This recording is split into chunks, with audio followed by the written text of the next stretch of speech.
And so the book, Stephen, chronicles your relationship with Tamaz, a woman you describe as both irresistibly beautiful and ultimately dangerous, much like the Venus flytrap itself, right? When did you first recognize this dynamic, and why did you keep going back, maybe despite knowing the risks? Yeah, great question. So how did it come about? Okay, so this is quite extraordinary um, because I met her online.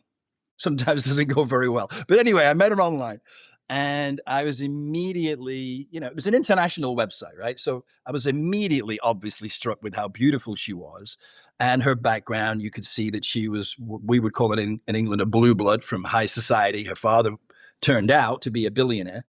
And so she'd done equestrian show jumping. She'd lived in Paris, in Brazil, in Miami, in LA. She doesn't say on that, she didn't say there that she was a model, but it was pretty obvious that she was. And she's 5'11" in her bare feet, which she's never in her bare feet because she usually wears 5 or 6 inch heels. So when she had her 6 inch heels on, she towered above me, right?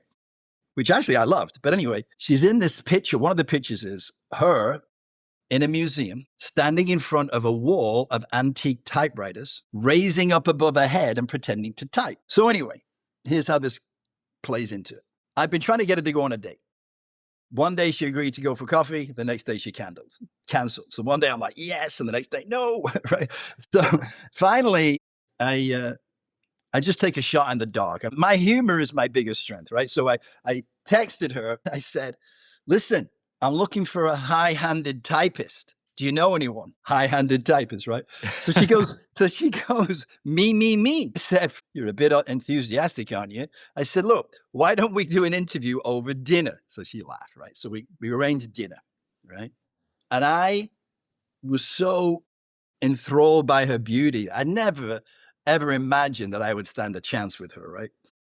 So I think I got to tie this down. I went to extreme lengths for this first date, it was crazy, right? Like Yeah. I'm crazy. So anyway, and then I think, well, I'm gonna text her and I'm gonna let her know I'm gonna buy her flowers as well. I mean, no one's gonna cancel a date when they know you're gonna get your flowers, right? That was my thinking anyway. So I texted her, in the conversation, and I go, by the way, what's your favorite flower? She texted back, bird of paradise. So continuing to be playful, I said, nah, it's mine too. It's a bit expensive though. So what's your second favorite? Right? It's just joking with her. Right?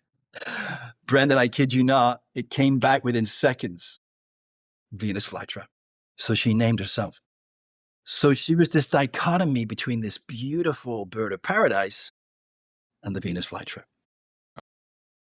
And when she said that, I intuitively knew that was dog, right? And I knew intuitively that I was going to be the fly and she was the Venus flytrap. And that's exactly how it played out.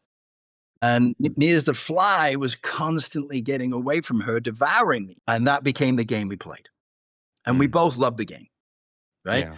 She would do something to me, I would do something to her, and around we went, right? On this crazy ride. And so when you say, why did you go back? Because I loved it, right?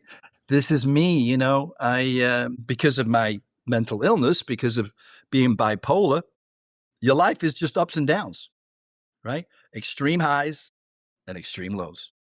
And so that becomes mirrored in your life, what it did for me, right? So I've made and lost many millions of dollars, but I never did any of it for money. I did it all for the excitement, for the win. And then when I would win, I'd lose interest and it all fall apart. But it never bothered me, So I'm constantly rebuilding myself, which is a great thing. Now, don't get me wrong. I don't want to keep losing millions and millions of dollars and have to make it back because I'm going to run out of time. But my point is, one of the benefits of living in so many different places is everywhere I went, I could restart. I wasn't living around people that already had decided who I am and would hold me in that person. So I was able to go somewhere else and literally rebuild myself into a different person. If you ask people in the different places I've been, how would you describe Stephen Edwards? Every place would be different. Sure. And then you tell them some of the things I've done since, and they go, no way, him? Right? Like you said, everything has a positive and a negative side to it, just like we do, right? We have light and Yeah. darkness, yeah? Yeah, and I mean, moving is obviously challenging, but it sure is an opportunity to grow or, as you said, reinvent yourself for sure, for sure. Yeah. Yeah.